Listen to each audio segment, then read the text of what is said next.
Bagaimana jika di satu titik waktu bergerak mundur? Apa kita benar-benar akan belajar? Apa akan banyak pilihan yang kita rubah? Kemana arahnya? Kebahagiaan, kesuksesan, kekayaan, kebersamaan. Tapi bukankah itu yang selalu manusia pilih? Lalu mengapa kesengsaraan, kesedihan, dan segala macam penderitaan adalah hal-hal yang terjadi saat ini? Atau kesialan adalah hal-hal yang harus ada agar dunia bisa terus berjalan? Apa memang harus seperti itu? Si fulan harus menderita agar si fulan yang lain bahagia?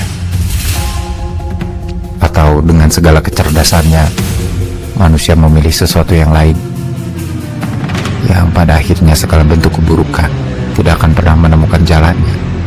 Apa benar akan seperti itu?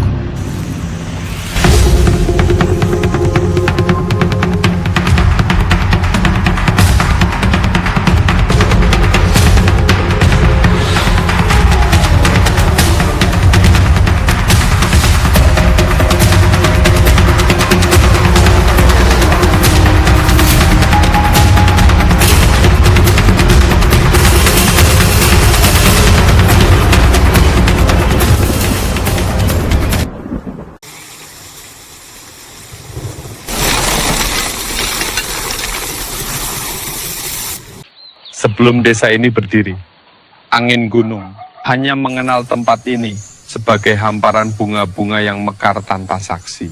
Kelopak-kelopak kuning bunga yang gugur di akhir musim tak pernah tersentuh, kecuali oleh angin dingin yang berhembus di lereng sunyi. Bahkan ketika malam, akar-akar cemara purba yang memeluk bumi dengan kesabaran ribuan tahun turut tenggelam dalam bayang-bayang gelap yang menelan setapak di balik rerumputan. Namun, kengerian sesungguhnya justru berada di seberang hutan itu. Jalmo moro, jalmo mati. Siapa yang datang, dia akan mati. Tidak ada satu raga pun yang berani melintasi sendang di alas lalangan tanpa alasan yang pasti. Wong mati nganti parane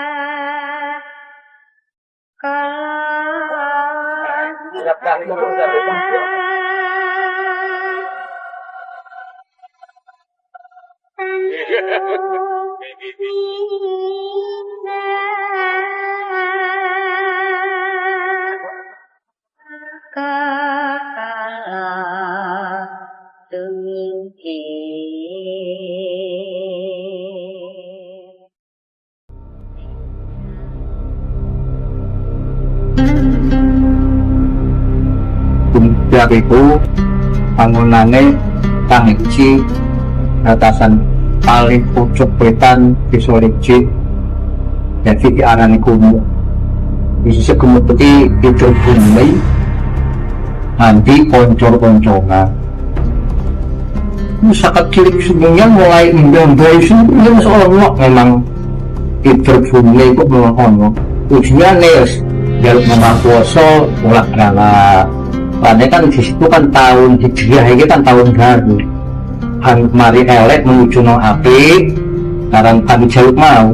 Nene singono nyala, ya saran penting jaluk, nanti ponok akan macan ketentuan hidup bumi itu supaya kami keyakinannya yang penggugin ini. Sumber itu ya pun memang ada sih, setahun sepisan.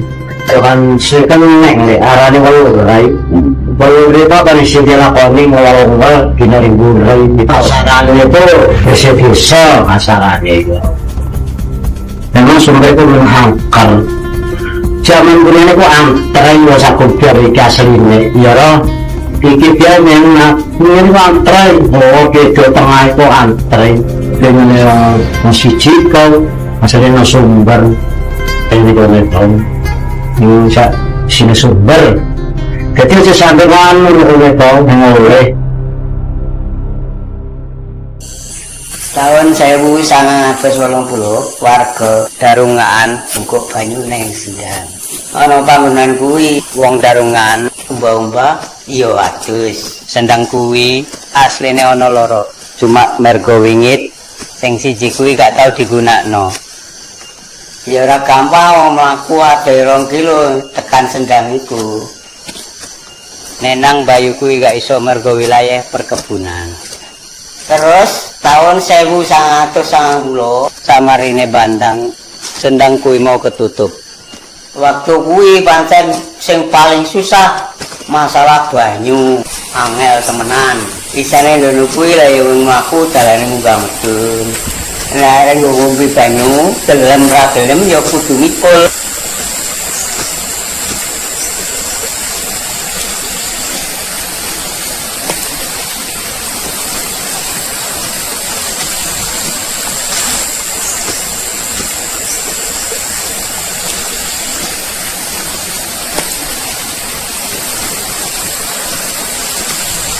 Sejak perjanjian antara para sesepuh dengan Danyang penunggu pohon Nogosari di Bakungan itu disepakati, tidak ada satupun penambang dan pendaki yang berani melintas, seperti burung-burung liar yang lebih memilih memutar dan menghindar.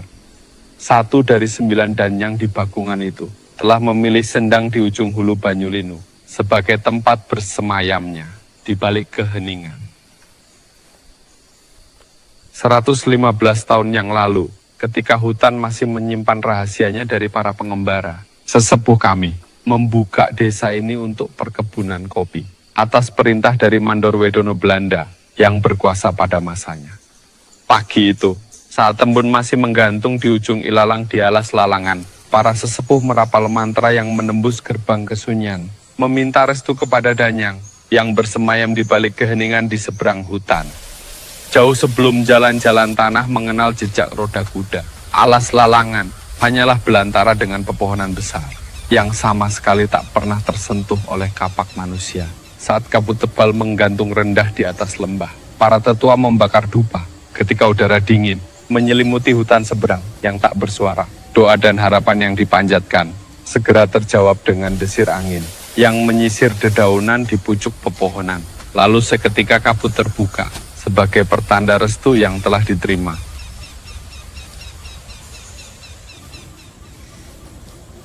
Three, two, one. Di ujung timur Pulau Jawa, terhampar tanah yang menyimpan jejak kejayaan masa lampau. Blambangan bukan sekadar wilayah, melainkan peradaban. Disinilah kerajaan terakhir Hindu di Jawa pernah berdiri kokoh, mempertahankan identitas dan budaya hingga hembusan terakhir zaman Majapahit. Blambangan bukan sekadar titik geografis.